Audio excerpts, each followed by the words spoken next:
A lot of people trying to get into cloud or DevOps think the answer is learning more tools. Usually, it's the opposite: more focus, better fundamentals, more repetition, and a much clearer understanding of the business problem you are trying to solve. Because being job ready is not knowing everything. It's knowing the basics, knowing how to learn, and knowing how to connect technical work to what actually matters for the business.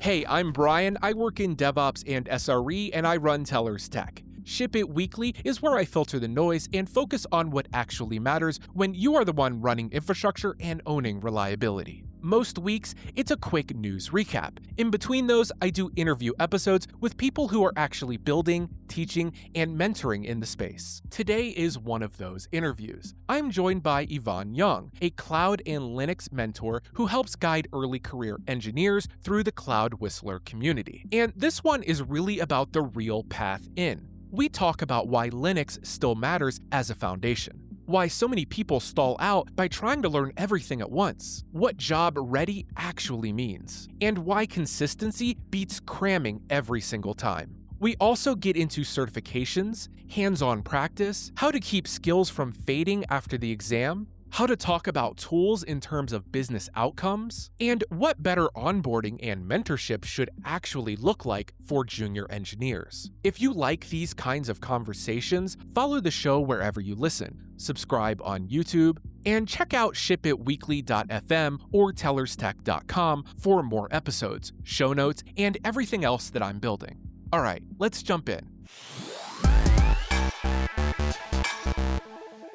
Today, I'm joined by Yvonne Young. She mentors young engineers through the CloudWhistler community, and we're talking about the real path into cloud DevOps, Linux fundamentals, daily reps, automation basics, and how to tie all of it back into business problems. Yvonne, thank you for joining me. Yeah, nice being here. I'm glad you invited me. So, what's your core philosophy when you mentor someone trying to break into cloud or DevOps? Well, the first thing is to know what you're passionate about. So there are a lot of ways you can go. You can go a database engineer, you can go security. What do you want to do? So once you focus on that, then you can have a path. The other thing is important is to have a mentor. If you don't, it's going to take you a lot longer. So, and a mentor in that field, because they'll guide you in the right direction. And when you have your career struggles, that's where it helps. This other thing is joining a community. I can't stress how important the community is. You have support, you have people in your shoes, you have people that are more experienced than you are, and getting involved in a community and a mentor is a great way to start. And so you're part of the CloudWhistler community, so that could help. Yes, Okay. and that's why we formed it, just for that reason. So to guide people, to have support, and some of the courses that we're offering, we offer through the community. So when you purchase one of some of our courses, you join our community, and then you get the support. And then the courses are through the Tech with Engineers. Is Yes. that correct? Well, Okay. it's actually through Cloud, yeah, Cloud Whistler. So Okay. So Tech with Engineers, the company, and then Cloud Whistler, the community from that company, and the courses, yeah, based through Cloud Whistler. Awesome. So, what do you think most people get wrong when they get into DevOps? They try to learn everything. Hmm. They see all these cool tools. I'm going to learn that. I'm going to learn that. I'm going to learn that. Next thing you know, they're all over the place. And Yeah. then there's no direction. So the first thing is, well, what do you like? Because you can't learn all the tools. So what are you going to learn? One of the things is once you decide what your passion is, you think about a company you want to work for and the role that you're targeting. So if you pick a role and you're targeting a role that is in the cloud, they use AWS, okay, you can go in that direction. Are you into security, database? So knowing what you want helps you guide in that direction. And then, of course, if you have a mentor. But the biggest problem is being all over the place as far Yeah. as, and the other thing, let's say you have two certifications you want to go for, or three, do one at a time. You can't just focus on one at a time. So that's another mistake. Is you do a little bit here, and then next thing you know it, you're not focused on one. Only, and then not knowing which tool to study, for it. So what tools are important? I'm looking at, so the business problems are, Security, that's huge, and businesses moving to the cloud and then Hmm. microservices. So you want tools for the cloud if you work for a company that's in the cloud, and then security, of course, security tools. You don't have to be a security expert to master a tool. So, for example, I'm going for Vault, and not that I'm a security expert, but as IT professional, you need to be security conscious at all times. Vault is I picked that one because one of the business problems is securing the passwords, servers, and so a sequence management tool helps with that. Hmm. And that's a big security problem. And using something like Vault too is also cloud agnostic, so you don't have to worry about getting Yeah, into like AWS Secrets Manager specifically or GCP's version. absolutely. So actually people who don't know Vault, with Vault, it ties into other services like AWS, Kubernetes. So you're one-stop shop and then you have access to all the other providers. So Yeah. What does job ready actually mean to you? job ready means that you have done your research, of the company that you're targeting, looked at the role and the descriptions, and when you prepare for the interview, you have two interviews you have to prepare for, a technical interview and a behavioral interview. So you need to prepare for both. So doing those things, practicing, what you're going to say. And so I think I would say that the research, the questions you're going to ask, you think you're going to get asked, and then thinking about the two types of interviews you're going to have. They want to know if you fit culturally, and then they want to know your technical skills. The other thing is about not knowing everything. So it's kind of scary with the technical interview because you don't know what they're going to ask you. What you do is know the basics. Okay, you Hmm. know the basics. Now, what if they ask you what you don't know? Well, you don't know that. However, here's what I would do to find out and if I were on the job. So now they know, oh, okay, they're very resourceful and also having a history of learning, a learning history. So you don't have to know everything, just know the basics and let them know that you're a passionate learner and you can learn fast. Yeah. Let me get back to you on that, or let me look into that. It's okay, especially in our field. It's okay to not. The imposter syndrome is such a big deal. Exactly. It's such a big thing. It's okay to not know everything.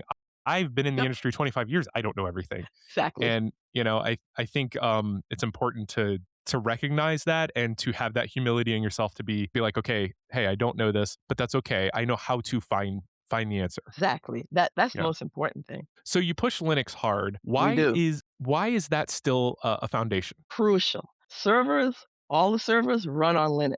The cloud runs on Linux. Everything runs on Linux. So you really, as an IT professional, you need to be versed in Linux. I mean, it's the basics. So that's the foundation. So if you want to learn around all these tools, start with Linux. So and then you mentioned that where do you start if you're getting into tech? Start with Linux. That's the best place to start. If you do your research, you'll find that on-prem, cloud, everything's Linux based. I mean, they're Windows servers, but basically that's what you have. So that's why we push it so hard. It's very important. It's crucial. Not to be a master in Linux, just know the basics. Just be functional. Just know how to copy files, know how to back up, know how to see if you have enough disk space. Just the basics, Mhm. and you'll be good to go. And then you learn from there. So I was looking online and I noticed that you talk a lot about practice and retention after certifications. Yes. What system kept your skills from fading? Yeah, oh, that's a huge one. So, because I would learn something, right? And then I would drop it for a few days, and then I would go back to it, and I would go to run a command, and I'm like, I have to think about that. I'd forget it. So there's so many commands. So I say after you get your basics, you get your certification, practice an hour a day, 30 minutes a day, keep it fresh. And I actually have a checklist of things I'm going to study a day, and I might do 30, 45 minutes daily. And just the basics, just to keep it fresh. The thing is there's so many commands and it leaves you. It's just, it leaves you. And when you go on an interview, they're going to ask you the basics. They're not going to ask you, complicated stuff. Can you copy a file? Can you move a file? Can you back up? Can you zip a file? So just the basics. So if you just study the basics daily, let's say, and I say 30 minutes because people don't have time and I get that. So you don't have an hour, 30 minutes, or just put your finger on it, at some point. If you can't do it every day, every other day is fine too. But you have to do that. It will leave you. Also, Stay before an consistent. interview, You have to stay consistent. And before an interview, brush up. Yeah. And like I said, going on an interview, just know the basics. They're not gonna, have you build a server with Linux, on an interview. Just the basics. Another thing I thought, know how to use the help file. So they ask you Mm. a question and they ask you to share your screen and you say, and you forget a command. Hold up, let me go to the help file. So they see that you know how to use the help file to find your answer. So that's what I would do. Know where the man pages are, know how to read them, know how to read the help, flags for each command, yeah. Exactly. Yeah, that's what the texts do, especially if you don't use the commands every day, because there are commands that you're not gonna use every day, so you're gonna look those up. Yeah, it's funny, I'm thinking back to, like, sed and awk. I can't tell you every flag and every yeah, it's you Exactly, can't remember it all. exactly. And forget regex if you're getting into regex. I mean, it's that's still a black So hole for me, to a certain so I extent. so I think I did write a post about remembering. I can't Mhm. remember, it was a couple of posts back, you may have read it, about keeping it fresh. Yeah, so consistency. That's the other thing, you said something really important, consistency. So I see people, they study for 2 days, then they let it go for 4 or 5 days, then they pick it up again, then they go a couple days. That consistency really does pay off, and it doesn't have here's the thing, it doesn't have to be an hour, 2 hours, short times, just a short time. That's it, and then brush up before an interview. Okay, so after you start getting some skills, you're getting some familiarity, maybe the next step is you start thinking about certifications. Can you explain to me I know there's, like, RHCSA and RHCE. What are the differences, and what would you recommend as far as certifications? So Red Hat Certified Systems Administrator, that's you start with that, and then Red Hat Certified Systems Engineer, Mhm, Certified Engineer. I would start with RHCSA, that's the basic. The engineer course is a higher level, and that would be Ali Sohail's expertise. So definitely start with that. It's challenging. It takes you to the next level. What's great about that is the exam is hands-on. So you really get hands-on practicing it and learning it. So it's valued because they know you have hands-on skill. That's why it's so valued. It's different from an exam where you have to memorize you know, the true false, pick this one. You can memorize those. But yeah. to ask you to actually do something, run the commands, that's a different story. So that's a great thing about that certification. What's a hands-on project you would give someone that would prove real skill? Oh, what I would do is first, you know how to set up a VMware or VirtualBox, Mhm, and then let me see, just troubleshooting. So let's say you learn all these commands. Let's say SE Linux. You do something to break it, and then you see if you can troubleshoot it. The mhm. firewall commands. Commands to see if you can run. So I think troubleshooting. Trying to think of an example. Yeah, if you can set up an SE Linux server and then break it, and then the commands you would run to find out what's wrong with it, I would say that just to Mm, the status, check the status. Okay, you can see a service is not active. Okay, if it's not active, what do you do to make it active? That kind of thing. So the commands to make it active, the command to check the status, the command to check the ports or just to view the ports. Are mm, there any ports open? That kind of thing. So checking ports, checking the status, firewall. So I say troubleshooting, breaking things and then fixing. That's because I just thought of something. So you can learn all the commands. Now, if something is broken, what command do you run to troubleshoot? And so you yeah, just start with the basics. You just yeah. run, systemctl status. How do you teach juniors to translate tech work into business outcomes? I would say this is a good one. So, whatever tool you learn, understand what business problem is they're trying to solve. So, for example, why does a company want to go to the cloud? I mean, and maybe some companies are on-prem. How do you convince them to go to the cloud? So, convince them about saving money on instead of getting physical servers, being more efficient, being able to spin up servers really quickly as opposed to the hardware. So, understanding that's another good point you brought up. So you're learning all these tools. Why we're learning these tools? You're trying to solve a business problem. The cloud, for example, being efficient. Vault, for example, security. So it's not so much the tools, understanding the business problem you're trying to solve. So I stress that a lot. Like why are we learning these tools? So that's what I talk about. And I give Vault as an example. Let's give you an example. One of the business problems is what's called secret sprawl. And Hmm. basically, a secret is anything that a company finds valuable that would be a breach of if the bad actors got it. So passwords, encryption keys. So secret sprawl are those secrets that are everywhere in the company. Someone's desktop, somewhere in someone's Excel file. You got these passwords that everywhere, secret sprawl. The tool Vault solves that problem by putting everything centralized and encrypting it and keeping it secure and only let certain people access it.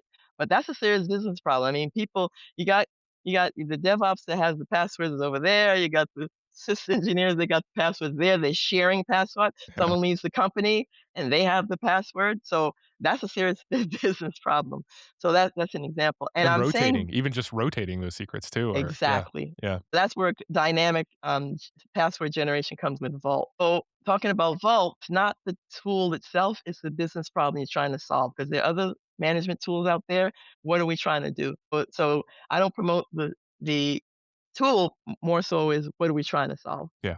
And there are like there's OpenDAO, which is open That's right. source versions. Yeah. That's right. So if you Exactly. don't want to get into the HashiCorp ecosystem specifically, you don't have to. Exactly. Yeah. That's why I say, I focus on the tool. It's exactly because there's other options out there. So, okay, let's say they've learned some Linux, they've learned a little bit about secrets management. They want to get into cloud. Where should they start once they've gotten a little bit of that foundation level with Linux and some understanding what secrets are and rotating secrets? Where do they go from there as far as cloud or as far as DevOps practices? So the as far as DevOps and cloud, different companies use different cloud Hmm. technologies. You've got Azure, you've got AWS. So you don't have to know them all. You can learn one and then learn another one on the job. So just pick your poison or target. Let's say you want to work for a company. What are they using? Okay, they're using Azure. Okay, let's go in that direction. So learning the basics, cloud basics. Why do companies use the cloud? Why do they need it? And then understanding why we want the technology is huge. Technology is huge. So I was as far as the course, there are a lot of basics courses out there, but I believe in technology, you do need to know cloud security basics and cloud basics at least. So those are the big things that companies want to solve. Microservices, security, cloud. That's just top of the list. There's more, but So like objects, storage, databases, databases, instances, and like microservices. microservices. So Okay. Kubernetes is one. Thank Yeah. you. So and then it depends on see, that's the thing. It depends on the company. If it's a large company like IBM, you got Vault, you have if it's a smaller company, not all companies use all those technologies. So where are you going? Do you want to work for a small company? Okay, what technology are they using? Do you want to work for a mid-sized company? So it depends. The other thing is if you learn AWS, well, if you get in a company that works with Azure, you can learn Azure. That's not a problem. But you understand the concept of the cloud. So it's not the tool you learn, it's understanding that cloud technology. It's the principle behind why companies are using the cloud. But I think cloud basics is important, Linux basics important, and security. Those are the three things that you want to start with and be conscious of. The security, that's a whole different level. If someone wants to get into security, it takes a while to get in that industry to be a security expert. Every IT professional should be security conscious, know how to use security tools, so that goes without saying. So you can use the tool, but you don't have to be a security expert. But you need to be that should be on the top of everyone's. That's number one. And if you want to get more specific into security, there is like DevSecOps or SecOps specific Yes, practices you could get there are. into. Absolutely, Yeah. there are, and that's a whole different Yeah. you know It's a completely different world. You get into dealing with audits and doing like audits that's for right. companies or providing evidence for audits. Yeah, and I just thought of something. So you brought up a good question. Where do they start? It's huge. You can go security, you can go infrastructure, you can go, SRE, site Hmm. reliability engineer. With all these choices, you decide what do you want to do? What do you like? What are you passionate about? Because you can't split yourself everywhere. So once you decide, okay, I like cloud, I like database. Now you can hone that down to what you want to do. So I think part of it is knowing what you're passionate about. If you take a job just because there's a nice paycheck and you get into databases and you don't like databases, Yeah. oh well. So I think I start them with, "What do you like? What do you want? I mean, what are you passionate about?" Yeah. Yeah, what are you gonna spend Yeah, time on learning? What are you actually gonna you talked about the consistency earlier. What are you exactly, gonna what's gonna drive you to be consistent? What's something exactly. that has passion or at least some passion for you that you can continue learning in without it being a struggle or a real, like, real hard effort? And Yeah. then you kinda hone you can focus on the direction you wanna go in because you just honing it down. Let's say it's cloud. The other thing, mentorship is huge because without a Mm, mentor, you're gonna be, wandering. A yeah. mentor in your area that you want, let's say another a Linux or professional, joining a community and having a mentor is huge because trying to do it by yourself, you're gonna wind up maybe in the wrong direction. But mentors definitely because they have the experience, they know they can advise you, and if you when you have struggles, they can tell you what they did when they had struggles. So it's really, really important. And it's easy to find if you join a community, now you have that connection to find a mentor and talk and share. So, well, regarding cloud community, so Cloud Whistler, Yeah, Ali Sohail, can you Cloud tell me a little bit Whistler. about CloudWhistler and what yeah, what Yeah, it was founded by Ali Sohail, and his idea was just what I was talking about to support people, not only junior engineers, but people getting into tech and people changing careers because people say they're tired, they want to get out and do something else or upskilling. They've been doing the same thing on prem for years. They want to get into the cloud. So he founded it and he's instrumental he's a driving force in there. He's great. Huge support, training, mentoring, and people where you are. If you're struggling with certain things, people are struggling along with you. So it's a good community, and the training that he's advertising comes from Cloud Whistler. So you would get the course, join the community, and then you would get the support. So if you look at Ali Sol's latest posts, he's advertising the RACSA and RAC Ansible training, and so if you go to his LinkedIn profile, the latest post talks about that, the training and joining a community. very cool. So, where can people join this community? If you go on Ali's LinkedIn profile, can actually if you can reach out to him, but I believe if you go to his post, there's a link there, and if not, you can reach out to him directly, and he'll reply. Ali Sohail on LinkedIn. His last name is Sohail. I'll go ahead and leave in the show notes. I'll leave links to his profile and the community itself. All right. Anything else that we didn't talk about that you wanted to talk about? I think the thing about the learning is what we just say about learning is focus on one thing at a time. Don't try to do too many things at a time because then you won't be focused. You need to focus on one thing at a time. Understand the business problem that you're trying to solve. Like, why are you learning these tools? I mean, you're not learning it just for the sake of learning. Yeah. So having focus is really important. Having Yeah. focus, and you're not going to know everything. You can't, there are all these tools out there. Just focus on what you like, focus on what's important. And the business problems that are solved, I see in cloud security, microservices, those are the problems. And that's why these tools are there. And what we believe in teaching is those videos our videos are short. So I did a DevOps video course and the videos are like 10 minutes, 5 minutes, no longer than 15 minutes because you learn in short sections. So you learn 10 minutes video, then you take a break.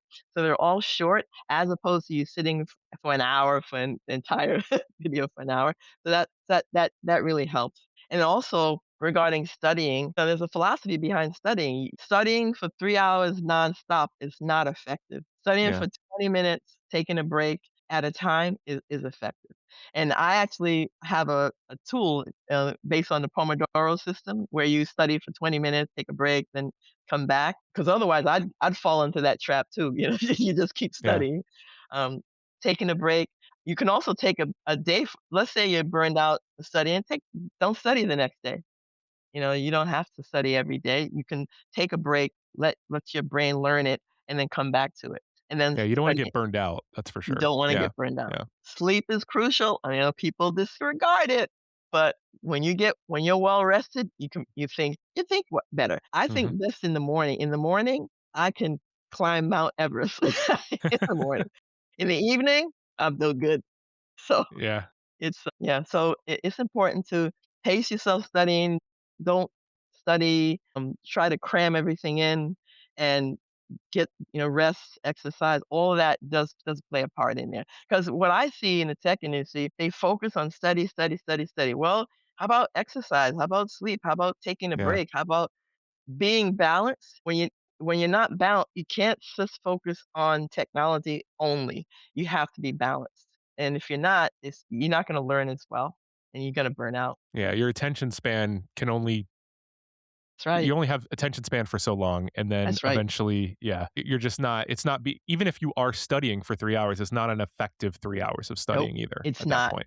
And Yeah. that's why they invented that Pomodoro system, because Mhm. they did studies saying, okay, 25, 30 minutes, stop, take a break, then go back. Yeah. Yeah. Yeah. And take the time to take care of your health, take care of your It's enjoy important. hobbies outside of tech too that so It's you can, important. yeah, turn your brain off and help recharge and not get burned out. And the other thing is studying that people don't realize, your brain is fatigued, but you don't know it.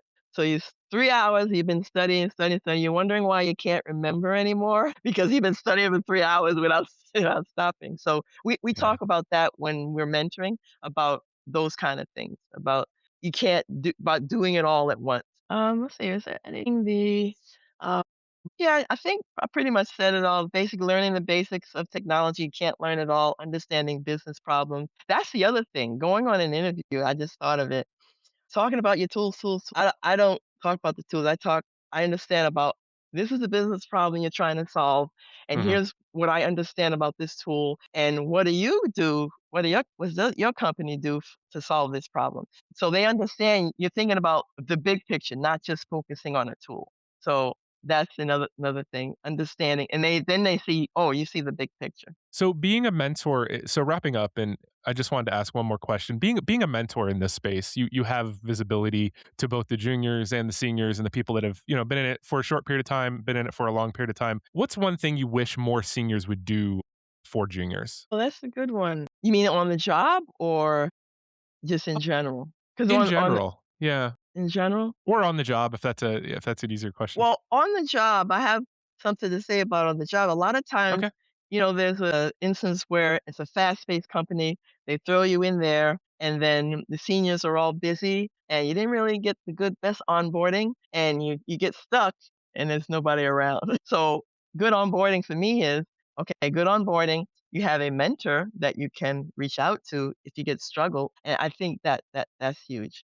Just having that lifeline to be able to reach out. Sometimes you get dropped in, you sink or swim, and Yeah. yeah, and the thing is what's going on is big companies has the time and the resources to train you, to give great onboarding. These small startups and small and mid-sized companies, well, they might not have that. Everybody's busy. It's good to have a good, mentor. Actually, let me think about that question. Well, with me as a mentor, I'm just always available. I mean, no matter how busy I am, I'm always available. I always find time, and I understand them because I've been there. So, just being available and listening. But I've been a That's a eh, lot. That's a lot. Yeah. I mean, yeah. it seems simple, but it also isn't done enough. Yeah. Yeah. What's happened is everybody's busy. Mhm. My mentoring started when, because I was thrown in sink or swim. Actually, they threw me in and I swam. But it wasn't easy. It wasn't easy, but I did it. And then after I got through it, I said, "You know what? Everybody doesn't have to go through that." So I actually volunteered myself to be a mentor for onboarding techs at my company. Cool. So they can reach out to me at any time, and they said I made their life so much easier because Yeah. I went through it. So I understood. No, it's great to be in that position where you can help others Yeah, not go through the same experience that unfortunately you had to go through. I got through it. Yeah. It's awesome. Well, thank you, Yvonne, for being here. I really appreciate it. I will put show notes or in the show notes. Okay, I'll put good. links for Ollie's profile Yes. And for you can Tech with they Engineers. can reach out to him directly, and then his latest post talks about the upcoming training that we're having. Cool. So I will put show notes down for CloudWhistler Community, Tech with Engineers, Yep, Ollie's profile, your profile. yep. Really appreciate it. Thank you for being here. Yeah, thanks for inviting me. It was fun.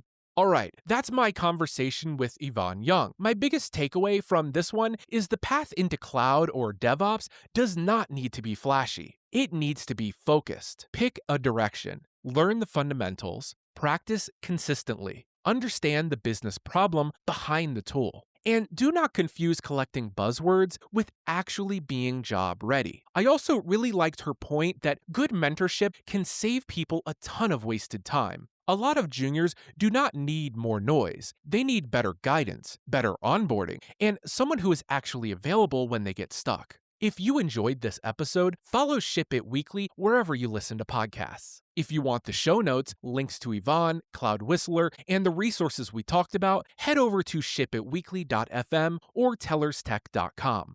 Thanks for listening, and I'll see you later this week.